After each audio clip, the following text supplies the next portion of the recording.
தமிழக மக்களுக்கும் தளபதியினுடைய உண்மையான அன்பு தொண்டர்களுக்கும் நான் ஒரு 30 ஆண்டு காலம் 35 ஆண்டு காலம்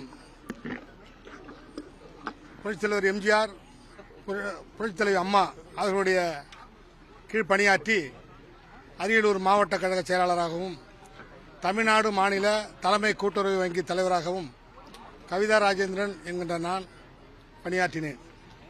தற்பொழுது சிறப்பாக செயல்பட்டு கொண்டிருக்கின்ற 2026 தமிழக முதல்வராக கோலோச்ச இருக்கின்ற ஆட்சியை இருக்கின்ற நமது புரட்சி தளபதி அவர்கள் தலைமையை ஏற்று இன்று நாங்கள் இணைந்திருக்கின்றோம்.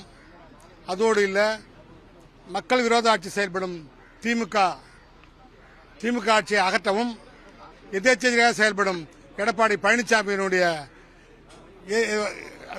எதேச்சதிகார போக்கினை நீக்கிடவும் இன்றைக்கு தளபதி முன்னாலே நாங்கள் நிறைய பேர் சேர்ந்திருக்கின்றோம் அரியலூர் மாவட்டத்திலிருந்து.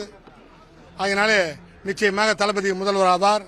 ஏழை எளிய மக்கள் மற்றும் தாய்க்குளங்கள், இளம் சிறார்கள், நல்ல முறையில் இன்றைக்கு இளைஞர்கள், பெண்கள் அனைவரும் இன்றைக்கு தளபதிக்கு உறுதுணையாக இருந்து நிச்சயமாக 2026 அரியணை ஏற முயற்சி செய்து கண்டிப்பாக நிச்சயமாக வெற்றி பெற்று இன்றைக்கு முதலிடத்திலே வந்து 2024 முதலமைச்சராக பதவியேற்பார் என்று கூறிக்கொண்டு எனக்கு வாய்ப்பு அளித்த உங்களுக்கு நன்றி கூறி விடைபெறுகிறேன். நன்றி.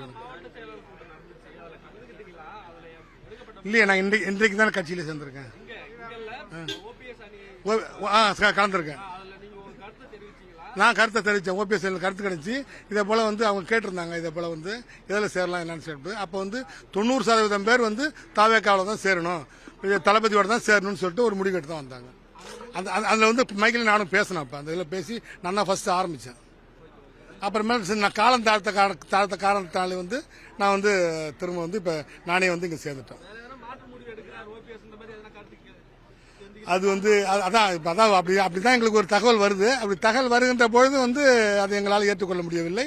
அதோடு இல்லை, திரும்ப அவர் தளபதிக்கு ஆதரவு கொடுத்தாரோ நாங்கள் முழுமுச்சு அவர் கூட தளபதி கூட நாங்கள் செயல்படுவோம்.